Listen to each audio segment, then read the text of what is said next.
I'm David Bach. Welcome to Bach Talk. This is our first show. I'm here with Elia Nichols. We're at the Lungarno Hotel. Welcome, my friend. David. We're so happy to have you with us. Bach Talk's a brand new show. We're doing it with the Florentine, my favorite publication in Florence. We're going to talk about them here in a second. It's at the Lungarno Hotel. The idea of Bach Talk is to feature each month a local entrepreneur from Florence that might be doing business here in Florence, but also all over the world. So the idea here is for you to join us for 30 minutes of intimate conversation, teach you some things that can change your life, and really expose you to even more people who might not know who you are. The Florentine is our partner in this, and I simply love this newspaper. It has been out since 2005. They're online. You go to theflorentine.net. It is this publication that actually helped me take my radical sabbatical to Florence back in 2018 when I started reading it. It's what I used to learn everything about Florence and how to come here. And since we've been here in Florence, our radical sabbatical, as many of you know who know me personally, went from 9 months to us now being here 3 years. So we're not leaving because I love Florence so much. And during COVID, I partnered with the Florentine to try and help local businesses because we knew that many businesses were struggling. So last year in 2021, I bought advertising along with my wife to support local businesses.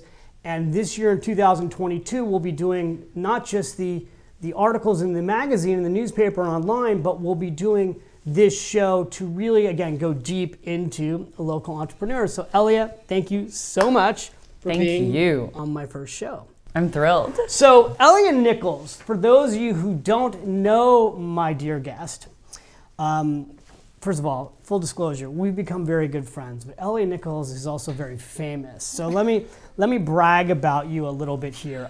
Elia has been an actress for 15 years. She is in a very famous show here in Italy, but all over the world, that is in 180 countries on Netflix. Airs every single day here in Italy. The show is called Maggie and Bianca Fashion Friends. When we first met about 3 years ago, we were at a beach club in Forte dei Marmi. We met through your husband, Michele, and was with my wife, Alicia, and we were having a spritz. It was one of my first spritzes here. And there were a table of kids behind us that were taking pictures of her, and they were like gossiping, and then they were like, shh, and then they were talking, and then they were, shh, and I was like, what's the deal? And it turns out that basically anybody under the age of 20 here in Italy has watched your show. Right.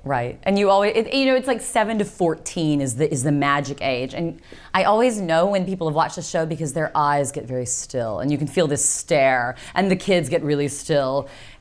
I mean, when it first went on air, I went into my son's school and I picked him up and I heard screams down the hall of the elementary school. And, it's Professor Tucker, and these little kids ran up and surrounded me, and I was like, oh, wow, the show has come out. Yeah. And it's a success. And again, for maybe Americans, like the way she explained the show to me, because I hadn't seen the show yet, is it's kind of like Saved by the Bell. Absolutely. But here in Italy and now all over the world. So you were telling me that, because you're in 180 countries, people all over the world are watching your show. Right. I mean, it was crazy because it was sold to Netflix, and it was sold to Netflix in 180 countries. So what does this mean? This means that my voice is translated into all of these languages as well. So I have friends from Canada, Greece, Russia, China, Portugal, Brazil calling me and being like, you're really good at Portuguese. Isn't that crazy? It's wild. It was absolutely wild. So we'll pick up from the different languages. So sure. You've been an actress for over 15 years. You were trained to be an actress. And then give me some background here. During COVID, is that when you realized you should maybe pivot and start this new business? Because now you have a renowned business, which in a very short period of time, in less than 2 years, you are now super in demand doing training for speaking, like truly teaching corporations on how to do better public presentations, executives, you're training politicians. We hired you to do my first video shoot here with money.com. That was 2 years ago. You produced and coached me. You've coached my son Jack on interviews for college. So you're really expanding this whole business that you have. When did you first of all decide to make that pivot? So I mean, it actually starts further back, right? Because nothing happens in one instant. I mean, I'm an actress, and I was professional, but I was trained to be. I got my master's in acting, so bachelor's in acting, master's in acting. So I've been trained my entire life. I've been trained to use my body and my voice well, right? And I was trained methods. I was taught well. And I literally was taught methods. This is the Alexander technique. This is the Patsy Rodenberg voice technique. And that's what you learn in school. When I brought that into the real world, it wasn't just about acting, because I immediately, when I got my master's, they made us teach in university immediately. So I started teaching voice classes, body language classes, public speaking classes, and I've always done that. I've always acted and taught. So it was actually kind of a natural progression. But then around, I think it was about 2018, something happened. Michele, my husband, had all of these coach clients kind of flock to him all of a sudden. Interesting. But corporate coaches, life coaches, people that were doing retreats, but they were coaches. People that and there are all these coaches. And he came to me one day and he said, "What's a coach? I don't know what these people are doing, right? What is it?" And so I explained to him, and he went, "Well, you could do that. You could do that. You could be a public speaking coach." And I said, "Well, I basically already am. I mean, I already have taught this for years." And he said, yeah, but you've been teaching it to university kids. I mean, what if you took it one step further? And I just, I kind of sat on it and reflected. And then I had a few friends right around that time who weren't getting promotions, who were having hard times meeting kind of their partner. And I thought about this. I thought, I know why they're not getting promotions. I know why they haven't met their partner, because their body language and their voice are not communicating confidence and kind of capability and competence. They're communicating the opposite, right? This kind of closure and this. And I thought I could teach them in 2 seconds how to look and appear and feel more confident. Right. It would radically change their life. So this combination, it just, I don't know, it kind of exploded in my face. And I said, well, why not? So I did. And as soon as I officially, got my partita IVA, which is the kind of business code in Italy, the business just took off. It's amazing. Immediately. So a lot of times when you do shows like this, at the very end, people say, well, how do I contact you? I'm gonna do it at the very beginning and the end. So EliaNichols.com is where you're gonna go find her. And I think you said something early on which is very important to catch, but I want to go even deeper, is that you said, people aren't getting promotions if they can't communicate well. The reality is, in today's world, what I believe is if you can't communicate, you're going to have a hard time eating right now. Because the truth is how people are getting their jobs, how people are influencing their teams, how people are getting into the schools that they want to go to. Everything is your ability to communicate. And you're not watching us right now on a television screen. You're probably watching us ultimately on a cell phone. And so it's become so apparent, especially during COVID, that you can have all the qualifications in the world. You can have the best product in the world. But if you don't know how to sell it in seconds on a little Zoom screen, you're done. I'm on the board of the International School of Florence, and this summer we had to do a search for the head of the school, a global search. And I think there's 12 of us on the board. The process of doing a global search involved, 70 people after the search companies had done all the search. So the search companies took these people, all done over Zoom. Our leadership team, our board, our community from our school was all involved in the interview process. And what struck me, and this is where I go back to you, is that what struck me is as we had narrowed down this massive search to a handful of people, and I would hold the resumes in my hand, every single one of these people were so incredibly qualified on paper. Right. But if they didn't communicate well within 2 to 3 minutes on Zoom, they were done because you lose people's attention. So I think as we talk about the next, right now, this is not just for executives, right? This is for everybody. Anyone who's got to do anything that involves talking. Right. Selling their services, presenting themselves well, absolutely. And Zoom is a different beast. Zoom is a completely different, and there are technological reasons why Zoom is a different beast, why the camera is different. When I work with clients, I teach full trainings on how to present well on Zoom or Google Meet or whatever it is, because it is a completely different reality. When you use the camera, you can't have eye contact, right? If you're looking at the people on the screen. But if you look into the camera, as I'm doing right now, it gives the sense that you are making eye contact with the audience. It's a tool that as an actor you're taught. So I actually teach these acting for the camera techniques that I learned when I was in college. So, bomb us. Give us some nuggets right now. Right. So if you want to make eye contact with your audience on Zoom, you look into the camera. It's very alienating because you actually see their face below the camera. Right. But you can't look at them, right? So you look into the camera to talk. When you're listening to them, you can look at their faces. And then it gives you audience feedback, which you need, right? The other thing is you have to remember that your hands speak. They speak a lot. But on Zoom, they get lost because we have a little teeny tiny rectangle that's on us. So 2/3 of our body language and communication is lost on Zoom. That makes miscommunication very, very common. Right? So what you have to do is you have to remember that your hands, they are very charismatic. They speak a lot, right? So you have to keep them in the camera. So I probably shouldn't hold a piece of paper when I'm here talking with you, right? Because I need my hands. Because it limits your communication, right. Of course. I mean, you're interviewing, so it's normal, right? But when you're on Zoom and you keep your hands under the table, or you speak but your hands leave the screen, you've lost the only communication that you have body language wise. So that's another thing. The other thing is that the camera has this weird effect of emphasizing and exaggerating what it sees physically, but of flattening your personality.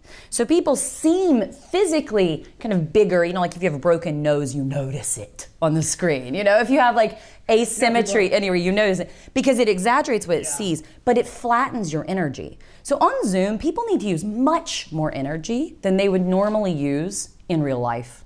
So it's Zoom fatigue is real. I mean, it's exhausting to do a good job. So these are things that I work on because otherwise your essence gets lost. Your charisma gets lost. How many minutes do you think someone actually has on a Zoom interview to grab the person's attention and win that interview? Max 5. 5 minutes. But I would say the magic number is about 2 to 3. 2 to 3 minutes. Yeah. So in general, audiences, you lose audiences within the first 5 minutes. So I'll get like a real world here. So my son Jack is a senior, and like so many high school students applying to college, he's worked so hard. He's got a high GPA. He studied so hard for the SAT test. But those two things are not enough to get you into college today, because the colleges today, many of them are doing Zoom interviews. So I've had Jack doing public speaking since he was in middle school. Like we had him do debate team, we had him do Model UN, all these things because I know how important communications is. And I'm like, when you start when you're young, you really have a leg up on people, and a leg up on your ability to influence others. So he's been doing public speaking really since he was in 6th grade. I brought him on stage when he was 3 actually, but the point is when it was time for him to do interviews on Zoom, we hired you to coach him. And you coached him in just 2 sessions. And then I eavesdropped and I listened to him crush these Zoom interviews for these schools. Give us some idea of what do you do in it, because you did that in a very short period of time. This wasn't a full day seminar. Mm-hmm. How is it that you're able to take somebody in an hour and coach them so effectively to be so, I guess, quickly influential in an interview? Right. So in my opinion, it's about awareness. It's about self-awareness. So you have to teach them what they're doing. You have to show them what they're doing. Mm-hmm. So for example, we recorded that Zoom interview so that he could go back and watch it later and see himself and see his body language and see when he was closing himself off, when he was opening. So awareness is the key. The only way to make changes is by being aware of what you're doing. Okay. So that then you can inhibit it and move your body or your voice in the right direction. Yep. And your words, right? But for interviews, 2 sessions is enough. I don't really think you need more than that. You prep beforehand, so I sent him the questions beforehand that they were going to ask, and I said prep. Probably ask, because we didn't know for sure. But in interviews, they always ask the same questions. And you also have to know where you want to go, right? Like on any interview for a job, whatever the interview, you have to kind of have an idea of like, this is what I want to say. Absolutely. You can prep 90% of the content of an interview. Because again, the questions are always the same. So with Jack, I worked on tweaking the answers that he had already prepared. So the first thing is there's homework. You start by doing your preparation. You should never, ever do an interview without prepping. Ever. Did you hear that? Ever. Because you always know more or less what they're going to ask. Even the tough questions, I call them the sniper questions because there's always somebody that wants to like mess you up. Even the tough questions, you can predict them. What's an example of a sniper question? Like, why should I choose you over everyone else? Okay. That's a really hard question, right? unless you've practiced it over and over. Unless you've thought about what makes you unique, which is the answer. The answer is what makes you special and unique. That's hard for kids. It's hard for kids to be arrogant and say, well, I know that this makes me unique, but we are all unique, and there is something. Well, I think it's hard for adults too. I mean, we're interviewing people in their 50s. Why would we hire you over the other 3 people we're considering for the school? Like, you would think by that point they've got it down, but it's shocking how many people are not prepared. I know. To communicate via this vehicle. Medium, I know. So then in the interview, though, what do? I work with him on awareness, on what he's doing. I teach him the tools I just taught you with the camera. Look into the camera, keep your hands in, use your hands, bring your body forward. Because when you bring your body forward, you're meeting the camera with your energy. If you take yourself away, it creates distance. You also coached him on lighting. Right now we happen to be in a room that's got professional lighting, and we're at the beautiful Lungarno Hotel, but it looks good also because we have professional lighting. Right. It's very important to have good lighting when you're doing things over Zoom now, right? And I know that you helped him, I think, even set up his room the right way so that he looked appropriate. Right. Did you talk about clothes? Yeah, you have to wear bright colors. So all these little details really matter. Now, who typically does, we were one example of somebody who hired you, and maybe other parents now want to hire you for their kids' interviews, but who else is hiring you? Because let's start with the big corporations, because a lot of big corporations are hiring you. Yeah, a lot of pharmaceutical companies, so Menarini, Acclaimed, which is a Greek pharmaceutical, they're actually a Greek consulting company that has a lot of pharmaceutical clients. Biomérieux, which is it's a French pharmaceutical company, the European University Institute, and Fiesole, which is literally the Institute of the European Union. I won a tender when I first started my business. I won a tender as their public speaking coach and communication coach. And then I have a few in America as well. Thomas Cuisine, a few Lions and Tigers. So big corporations that need me to hone the communication skills of their execs and even baseline employees. So obviously, because we've now been living through COVID for 2 years, what percent, and we've had points where we were locked down and where we're not locked down, what percentage of your business is now still being done on Zoom versus face-to-face? 95, unfortunately.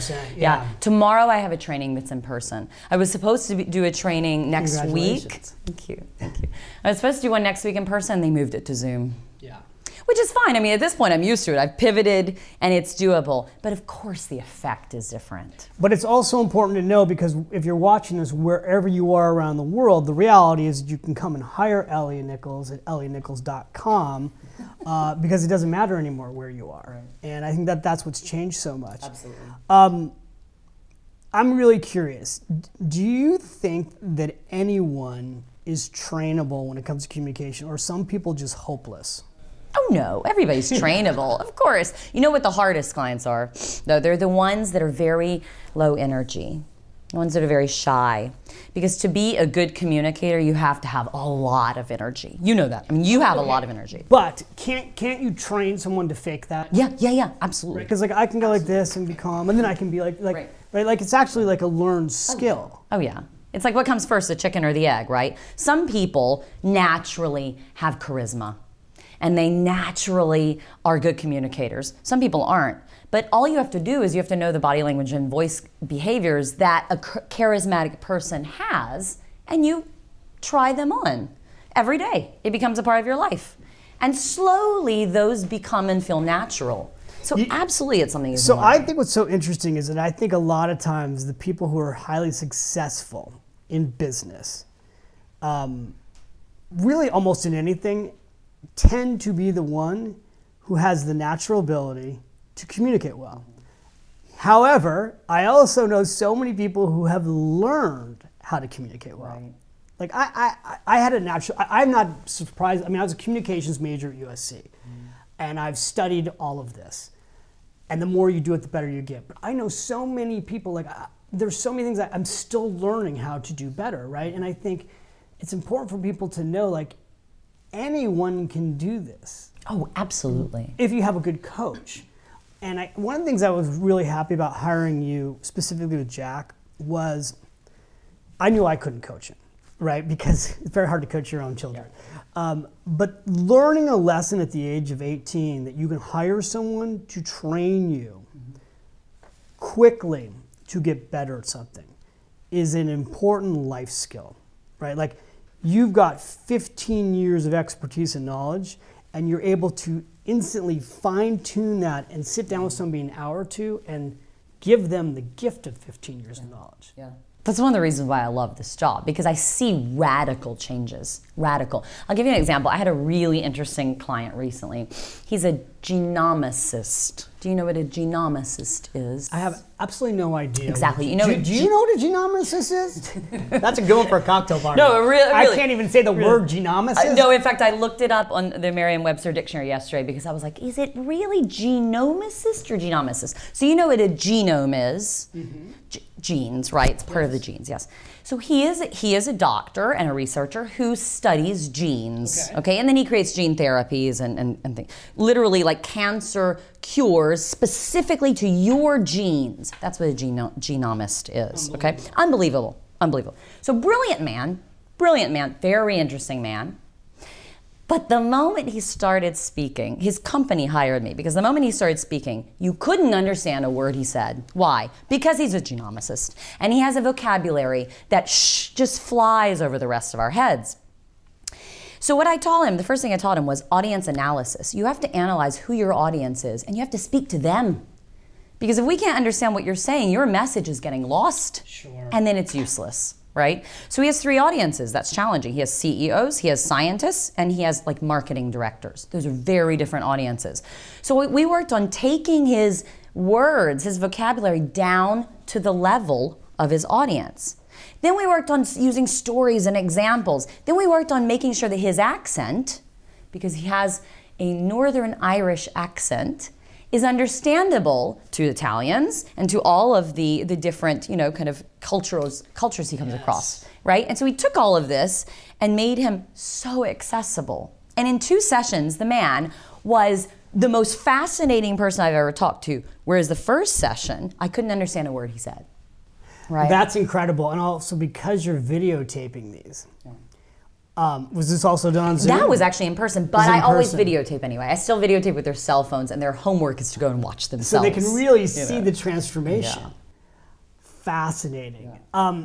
How about what if I'm just a mom or dad? Because we talked about this. Like, as a parent, you also have to know how to communicate sometimes effectively with your children. How can parents use this?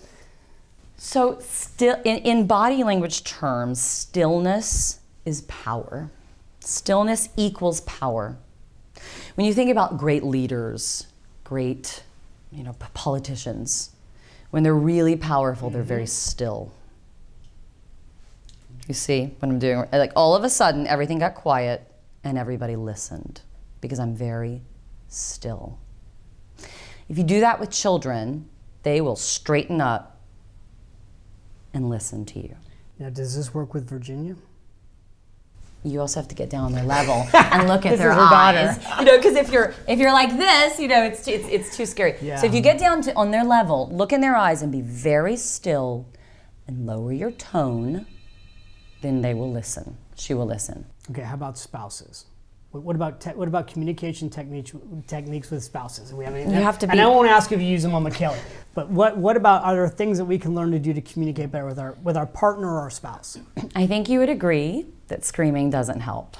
Doesn't work in my family. Doesn't work in my family either. So, authenticity, warmth, relaxation. Okay. You know what else is really cool? This is one of my favorite things. Do you know what congruence is? Yes, completely. Okay, so it's when we're congruent right now. Yeah. It's when you match the body posture of whoever's in front of you. And you can even do it with your voice. You match the voice tone of whoever's in front of you. So if you want to get something out of your spouse, or if you want them to really listen to you, you need to be congruent with them because it equals equality. Yeah, it's like an NLP. It's one of the first things they teach you in NLP, neuro-linguistic programming, is how to body mirror and body language the person that you're with. Right. So, and you don't want to do it in negative ways. So if someone's screaming, you shouldn't scream, right? But if they speak slower than you do, speak slowly. You know, if their tone is calmer or slower or warmer, speak with a calmer, warmer, slower tone. Don't do the opposite. Don't contrast, because they will feel that you're not the same in that moment. And it's the same with the posture. So how about dating, right? Because we've been talking all about interviewing. What about on Zoom if you are now meeting people over like online? Are there dating techniques? Are you doing any dating coaching? I've never done dating. That's interesting. Yeah, there could be a whole business just in that. Right. But I would assume that, I mean, congruence always works. Yeah. In job interviews it works. I did it one time. I did a job interview one time. It was the worst interview I've ever done in my life, and I was bombing it. And I could tell that I had said something that they didn't like. So I just decided inside of myself, okay, I gotta get this back. And I just copied their posture completely. So they were literally like this because they didn't like what I was saying. So they were like this. So I did it. I was already doing badly, so I sat back and did this. And then after about 5 seconds, they uncrossed themselves and moved forward in the table. So I uncrossed myself and I moved forward in the table. And all of a sudden, things were back on track. It got warm again, because it equals, okay, no, things are fine. We're equal, we're the same. So some people, when they hear that there actually are communication techniques, they think, well, that's manipulative. But it is. But it's life, right? It's a positive manipulation. It's like, Dale Carnegie, How to Win Friends and Influence People. Like the ability to win friends and influence people is a result often of our communication skills. Yeah. I mean, you can study persuasion. You can study persuasion techniques. That's manipulating. But it's in a positive way. Right. I mean, I hope you're using it at least in a positive way, right? I mean, I guess if you're Adolf Hitler, no, but think about it as in a positive way. All right, I have a couple fast questions for you. Toasts, right? The holiday season. What makes a good toast? Energy. Energy. Right? Lots of energy, openness, big voice, laughing, humor. Should the toast be prepared in advance? Like, if I'm at a party and someone says, David, can you give a quick toast? Should I have thought about that toast beforehand? What if I didn't know it was coming? Okay, so the easiest way to come up with a great toast is a story. So find a story that is going to connect us all, because stories are universal. We all connect to stories and we see ourselves in them, right? So if you come up with a story about Christmas or about the hosts that you want to thank them, or your own memory of something, then all of a sudden there is this it's a way to involve other people and interest them naturally. So that was a great segue, because I was going to ask you about storytelling. So much has been talked about the importance of storytelling when you communicate. Explain for people who might not know what that exactly means, how you can learn to use storytelling quickly during a communications process. Right, so storytelling is amazing because it is the way that we get people to do what we want them to do and to think what we want them to think, which is what leaders do. Right? It's what a team manager does. It's what someone on social media that's trying to sell their services do, okay? You want to change the way your audience thinks and acts, right? The way to do that, the best, most immediate, direct way is through stories. Because stories speak to the heart and the mind. And if you only speak to the mind, to the logic of people, and you don't get their heart involved, they usually don't follow through with what. Yeah, they don't make the decision, because we make our decisions based on our gut, which is represented by our heart and our stomach, right? So storytelling gets to the heart of people, but it also has logic in it, and that's why it's so powerful. It also makes you as an expert, because if you're telling your own story, it proves what you're trying to teach people to do. Does that make sense? It makes complete sense, and it's interesting because I've done that over my career, both on stage and throughout my books. And I think what's interesting about the last book I wrote, The Latte Factor, is this is the first time I've written a book that's a parable. And people say, why did you write a parable? And I was like, because not everybody can be reached unless it's truly in a story. So I took everything I've taught, which is basic personal finance that I wanted to reach young people, and just simply weaved it into a story. And what's been interesting, like even because this is like the littlest storybook I've written, is this is a book that people read cover to cover in like an hour. Wow. And Jack read this, I could never get my kids to read my books, which is so sad. But this one he read cover to cover on the plane. And he like turned to me and goes, wow, Dad, this is great. I really need one of these IRA accounts. And so the power of storytelling, it's what's changed our lives forever, right? Like thousands and thousands of years. And that's it. That's at the heart of it, is that we're all good storytellers because all we're doing is telling a part of our life. There's no preparation needed. We were raised, the reason we know how to speak, the reason we know about our own culture and our own history is through stories. So it's something that's naturally a part of us. And in fact, if you're gonna ever have to give an impromptu speech and you're freaking out and don't know what to say, just tell a story that proves what you need to say, because there's no preparation needed to be done. That's so good. You have a retreat coming up in April. Tell us about this retreat, because this is super exciting. First of all, do you have any slots left for the retreat? We have a few. Okay, so tell us about the retreat. We just opened up, registrations. I'm so excited about this retreat. It's called the Retreat of a Lifetime. Good title, by the way, Retreat of a Lifetime. It's going to take place in Montepulciano, in Tuscany, at this beautiful agriturismo right at the foot of the hills of Montepulciano, surrounded by olive trees and vineyards. But the thing I'm really most excited about is the women. These 4 women, we came together completely naturally, just organically. And we call ourselves the badasses. So there's this agriturismo badass, that's Sandy Ferretti, who owns Releo Italia, where we'll be doing the retreat. There's myself, I'm the actress badass, let's say. Then there's the author badass. Sandy Abrams is this amazing breathwork teacher. She's an amazing entrepreneur. She's been all around the world, worked with Oprah. And she'll be teaching breathwork. And then Gianna Valefuoco is the artist badass. And she's going to be teaching mindfulness and art. So we're going to work on restoring and realigning ourselves through this retreat. Incredible. Through this, the flavors and the smells and the beauty of Tuscany, which you now know is a daily part of all of our lives. And it contributes to the quality of our life radically. Wouldn't you say? And radically. And for anybody who lives here in Florence, we all know how beautiful Tuscany is. But when you've never been to Tuscany, or you haven't been to Florence, the pictures don't do it justice, right? Like, as beautiful as the pictures are, like when she talked about Montepulciano, I'm pronouncing that correctly, where you're going, because I've been there, it is so stunning. So how many days is the retreat? It's 6 days. 6 days. 6 days. And women and men, or just women? Just women. Just women. We're doing just women. Us guys never get to go to any of these retreats. I don't know why that is, but how come dudes don't get to go to retreats like this? What's up with that? Do we really have to answer that question? I guess not. Okay. I will answer the question honestly if you want. Oh, I don't know. Do I want? Do we want to end the? Yes. Give me the honest answer. Well, okay. It changes the dynamic, right? Having a man there changes the dynamic a lot. 100%.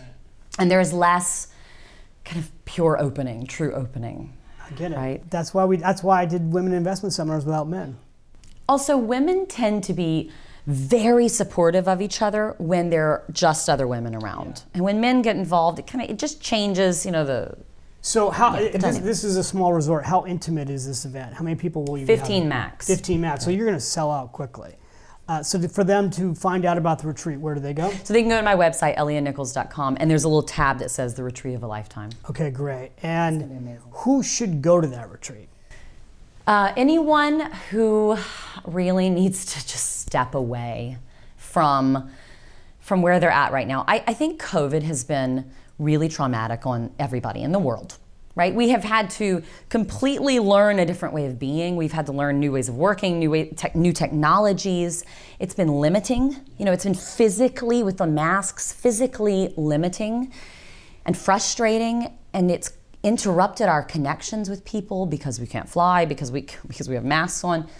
This retreat is about resetting, realigning, restoring. So anybody that just needs to really stop and take care of themselves, and then explore themselves through mindfulness and creativity, because I think that's another thing that COVID has not been good at for a lot of people, for a lot of people, is a lot of people have felt their creativity has kind of been repressed. You know. Now you're at this resort for 6 days. Are you also leaving the resort? Are you exploring Tuscany? Oh, absolutely. Yeah, we're going to go on truffle hunts, and we're going to go to do a spa day at the Bagno Vignoni, where all the Roman thermal baths are, and we're going to go do wine tasting at a gorgeous bio-organic vineyard and a cheese farm. And you don't want to have one token male, like one token guy? We have Phil, Sandy's husband. Sounds He's going to be way behind the scenes.